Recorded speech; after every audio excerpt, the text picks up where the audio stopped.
ఎప్పుడు వచ్చామన్నది ముఖ్యం కాదు. రికార్డులు బద్దలు కొట్టామా లేదా అనేది పవర్ స్టార్ స్టైల్. ఆయన చిటికేస్తే బాక్స్ ఆఫీస్ బద్దలవుతుంది. మీసం మేలేస్తే కలెక్షన్ల సునామీ వస్తుంది. పంచె ఎత్తితే చరిత్రలో రికార్డులు తిరగబడతాయి. That is Pawan stamina.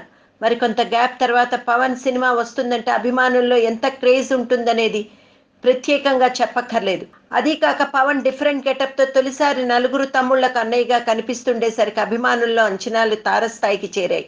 ఇక గోపాల గోపాలతో మంచి విజయాన్ని అందించిన డాలీతో కలిసి మరోసారి చేయడం, తమిళంలో హిట్ అయిన వీరం సినిమాకి రీమేక్ అవ్వడం పవన్ తాజా చిత్రంపై భారీ ఎక్స్పెక్టేషన్స్ పెంచాయి. కథ విషయానికి వస్తే ఈ చిత్రంలో పవన్ కాటమరాయుడిగా కనిపిస్తాడు. ఆయన తమ్ముళ్ళుగా శివబాలాజీ, అజయ్, చైతన్య కృష్ణ, కమల్ కామరాజులు నటించారు. తమ్ముళ్ళంటే అన్నయ్యకు చాలా ప్రాణం. కష్ట సుఖాలలో వారికి చేదోడు వాదోడుగా ఉంటుంటాడు. కానీ పవన్కి అమ్మాయిలంటే అస్సలు పడదు. అన్నయ్యకు పెళ్లి చేస్తే కానీ తాము పెళ్లి చేసుకునే ఛాన్స్ ఉండదని భావించిన తమ్ముళ్ళు అన్నయ్య జీవితంలో ఒక అమ్మాయిని తీసుకురావాలని ప్రయత్నిస్తారట. అనుకోకుండా కాటమరాయుడి జీవితంలోకి అవంతిక, శృతి హాసన్ వస్తుంది. మరి శృతి ఎవరు? పవన్ జీవితంలోకి తాను ఎలా ప్రవేశించింది?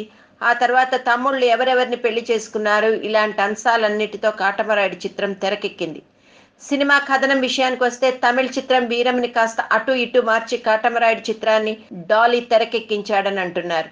తమిళ చిత్రంలో రొమాంటిక్ సన్నివేశాలు అంతగా లేకపోయినా తెలుగు ఆడియన్స్ కోసం కాటమరాయుడులో లవ్ ట్రాక్ చాలా అద్భుతంగా నడిపించాడని అంటున్నారు.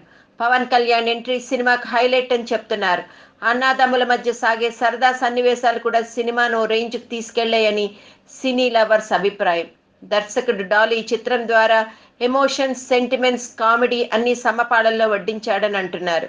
కాకపోతే ఫస్ట్ పార్ట్ ఉన్నంత స్పీడ్గా సెకండ్ పార్ట్ లేదంటున్నారు. కాకపోతే అన్ని ఎమోషన్స్ని చాలా బాగా క్యారీ చేశాడని ఫ్యాన్స్ చెప్తున్నారు.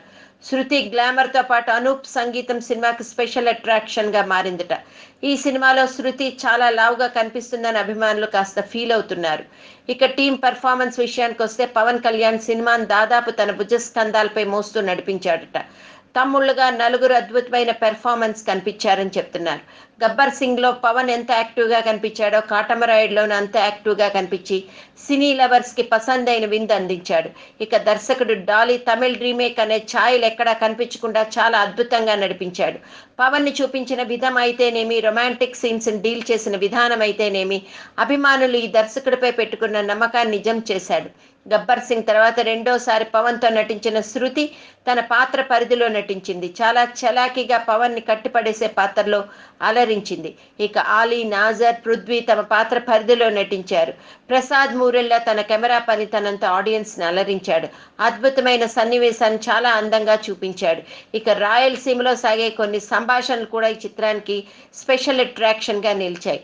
Plus points: Pawan Kalyan family relation, romantic scenes. Minus points: slow track songs.